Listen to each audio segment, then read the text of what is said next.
اعوذ باللہ من الشیطان الرجیم بسم اللہ الرحمن الرحیم۔ گزشتہ سبق میں ہم نے پڑھا، اللہ سبحانہ فرماتے ہیں الذین عاہدت منہم ثم ینقضون عہدہم، وہ جن سے عہد لیا آپ صلی اللہ علیہ وسلم نے ان میں سے، پھر وہ توڑ دیتے ہیں اپنے عہد کو، فی کلی مرتن، ہر بار، وہم لا یتقون، اور وہ نہیں ڈرتے، کیونکہ وہ اللہ سے نہیں ڈرتے اور وہ ہر بار اپنا وعدہ توڑ دیتے ہیں۔ آج ہم نے یہاں سے شروع کرنا ہے۔ فَإِمَّا تَثْقَفَنَّهُمْ فِي الْحَرْبِ فَشَرِّدْ بِهِمْ مَنْ خَلْفَهُمْ لَعَلَّهُمْ يَذَّكَّرُونَ۔ پس اگر تم واقعی انہیں پاؤ جنگ میں تو مار کر خوف زدہ کر دو انہیں جو ان کے پیچھے ہیں، تاکہ وہ نصیحت پکڑے۔ یعنی ان لوگوں کے ساتھ اگر جنگ ہو تو ان کی ایسی پٹائی کرو کہ ان کے جو پیچھے آ رہے ہیں ان کی مدد کرنے وہ خوف زدہ ہو جائیں، تاکہ وہ نصیحت پکڑیں۔ فَإِمَّا تَثْقَفَنَّهُمْ، اس میں آپ ثقافہ دیکھ رہے ہیں، جو اس کا مادہ ہے ثقافہ، اردو میں ہم کہتے ہیں ثقافت، کلچر، کسی بھی جگہ میں جو کام کیے جاتے ہیں وہاں کے کلچر کے، ثقافت کے مطابق۔ تو ثقافتی طائفے بھی ہوتے ہیں جو اپنے ثقافت کی تشہیر کے لیے مختلف ملکوں میں جاتے ہیں، جیسے چائنا سے بہت سے ثقافتی طائفے آتے تھے جو یہ دکھاتے ہیں کہ ان کے ملک میں کیا کیا عمل ہوتا ہے۔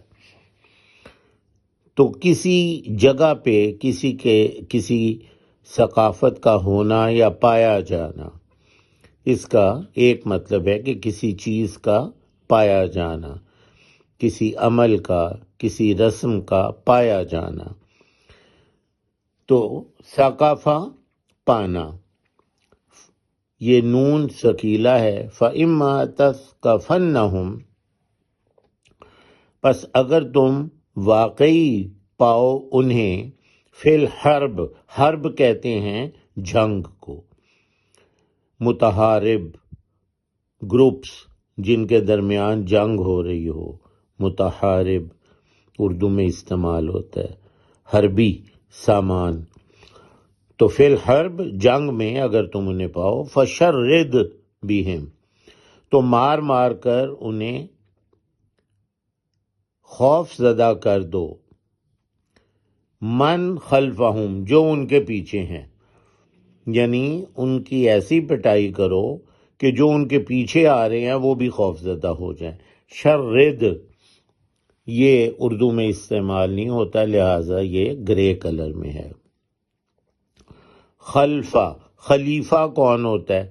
جو اپنے مالک کے پیچھے خلیفہ چلتا ہے، خلیفہ۔ ہم یہ کہتے ہیں نا، یہ ہمارے ہاں بھی ہوتا ہے کہ جی وہ فلانا میرا خلیفہ ہے، وہ پیچھے آتا ہے اس کا سامان اٹھا کے، تو خلف پیچھے آنے والے کو کہتے ہیں۔ من خلفہم، جو ان کے پیچھے ہیں وہ خوف زدہ ہو جائیں۔ فشرد بہم، تو مار کر خوف زدہ کر دو انہیں، من خلفہم، جو ان کے پیچھے ہیں، لعلہم یذکرون، تاکہ وہ نصیحت پکڑیں۔